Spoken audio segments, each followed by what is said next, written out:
E aí galera, mais um vídeo da série do True Walk, aqui com temas super importantes para a caminhada cristã, com o nosso especialista da mesa, Isaías. Quem me dera. E hoje um tema muito importante, que é o centro do Evangelho. Quem foi Cristo? Cristo Messias, Jesus Cristo, enfim, vários nomes que a gente tem para Jesus Cristo. Mas começar do começo. Do começo. Jesus foi filho de Maria e de José e ao mesmo tempo filho de Deus. Então ele foi tem toda essa história aí mirabolante, super especial que a gente encontra nos evangelhos. E foi concebido pelo Espírito na Virgem Maria, que pra gente cristão era apenas uma mulher excepcional que foi escolhida por Deus, mas não tem nada de santo, né, como a Igreja Católica vê. Ela foi uma mulher especial porque foi mãe de Cristo. E apenas isso. Mas Cristo sim foi muito especial, foi filho de Deus, foi filho de Maria, foi criado por José. De José não tem nada na genética, mas tem toda a criação ali de José. Então Jesus foi carpinteiro como José, né? José ensinou para ele ali o feitio dele, o trabalho dele. Jesus foi carpinteiro. A gente comentou em alguns podcasts, né, sobre o seriado The Chosen, que mostra a vida de Jesus ali, um lado mais pessoal, então vale a pena você assistir. Mas Jesus foi essa pessoa e que foi reconhecido pela humanidade, né? Sem ser os cristãos, a humanidade como um todo, mesmo que não acredite que ele é Deus, acredita que ele foi um homem relevante para sua época. Mas ele tinha uma vida normal, assim, ou ele já era o escolhido desde pequeno? Então, tipo, sempre foi bem tratado, sabe? Aquele tratamento especial para pessoa especial. Eu diria que não. A gente não tem relatos, né? O único relato que a gente tem de Jesus é que ele crescia fisicamente e espiritualmente, que é um relato simples da adolescência dele. E o relato que os pais dele foram embora de Jerusalém e ele ficou no templo estudando a Bíblia.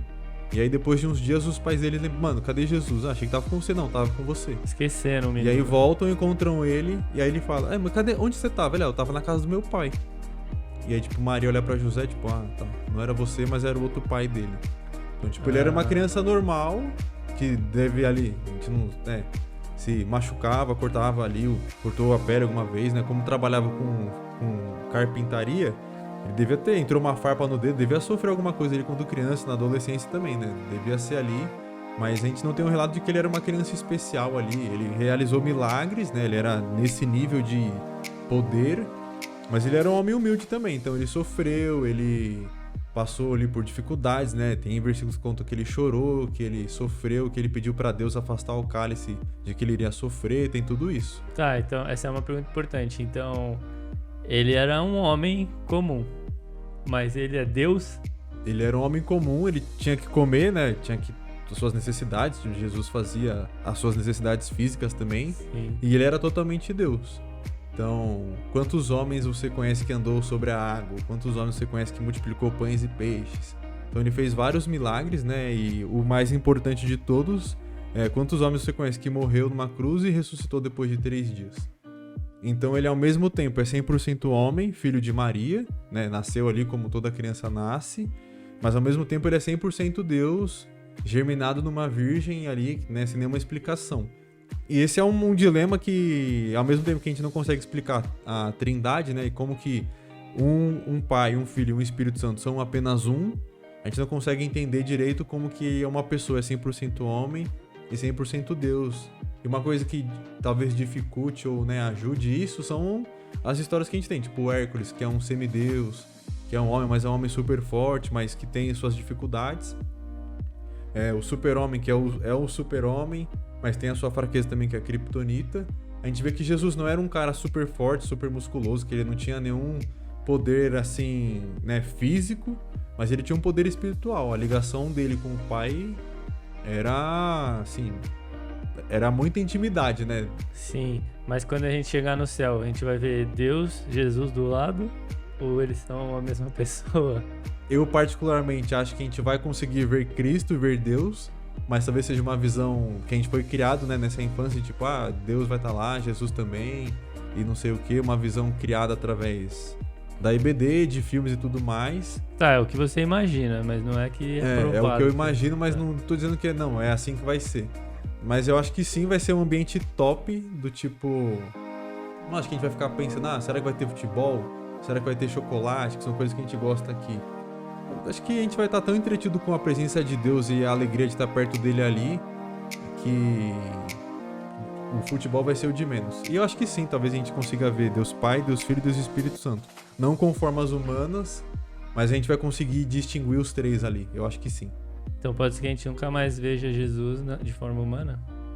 Eu acho que Jesus talvez de forma humana, o Espírito Santo talvez não.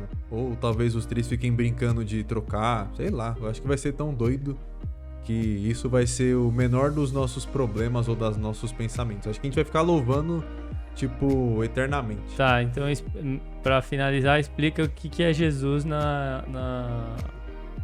a figura de Jesus no Evangelho, né? Qual que é a intenção dele e tudo mais. Então, Jesus no Evangelho, no seu tempo, ele foi um rabino. E aí, rabino a gente pode entender hoje como um professor ou como um mestre, como um influencer, não digital, mas né, na sua época ali, ele influenciava pessoas. E como ele, existiam vários outros rabinos judeus. Então, a gente tem, né, os fariseus, que aparecem muito na Bíblia, tem os saduceus, tem várias outras tribos ali de judeus, né, que seguem direções diferentes no questão da fé judaica. Tem alguns nomes que surgem, então Nicodemos é o nome de um fariseu, que provavelmente ele era um rabino e tinha seguidores. Jesus é mais um desses professores judeus.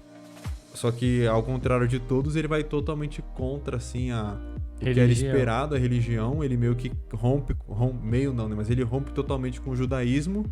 Tanto que quem manda matar ele são os judeus, não é o Império Romano. São os judeus que fazem o Império Romano matar Jesus. E ele é um rabino tão importante que ele consegue comprar briga com todos esses grupos judeus.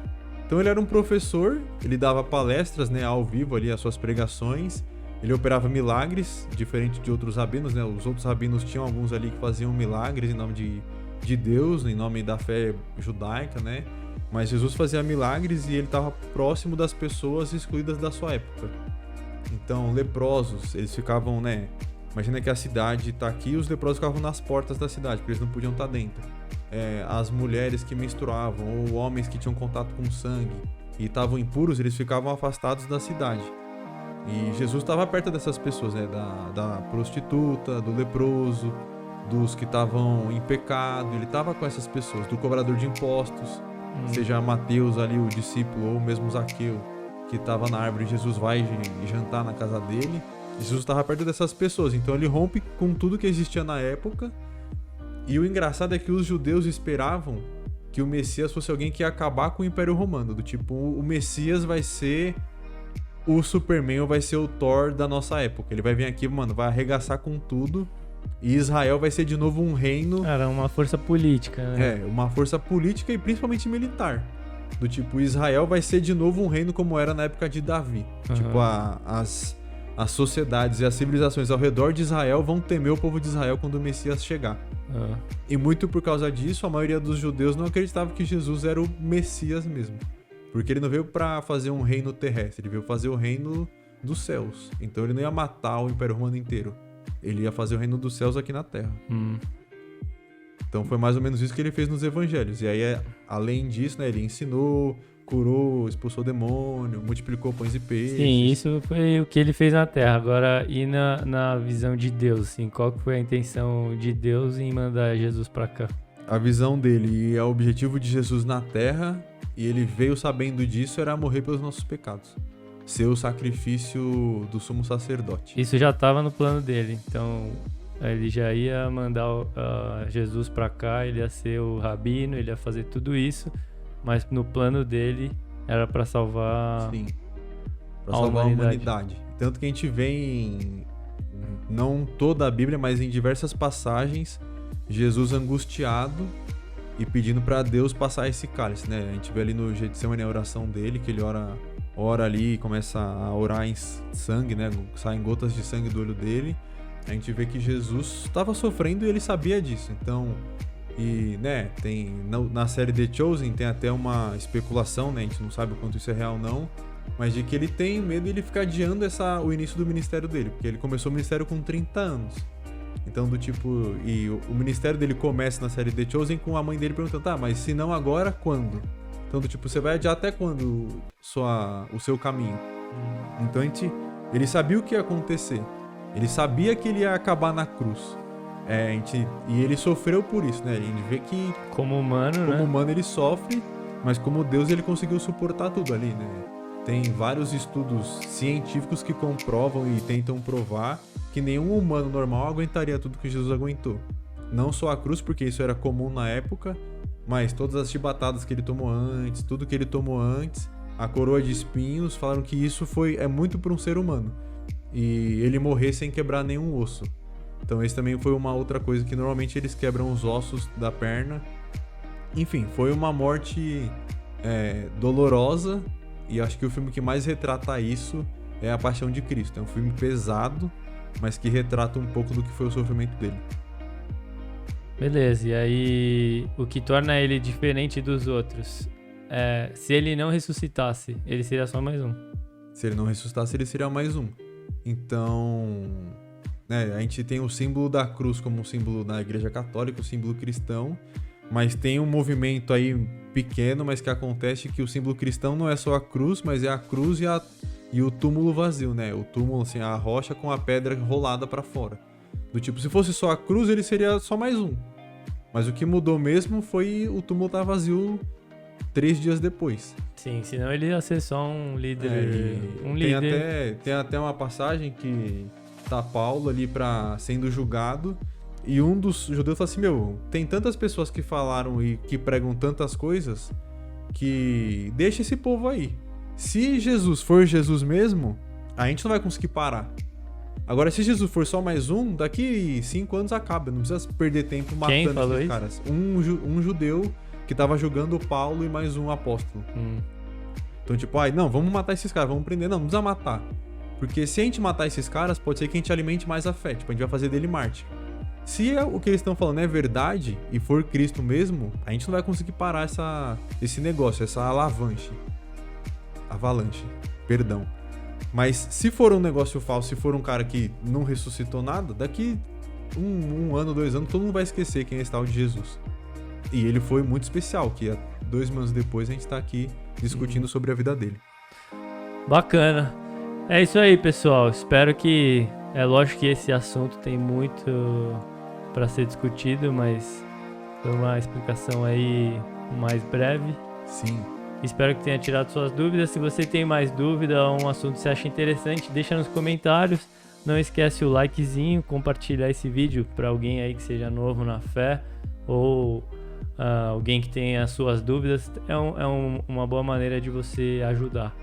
Exatamente, é isso aí. Fique com a gente, ande e caminhe com a gente. E é isso aí. Até a próxima.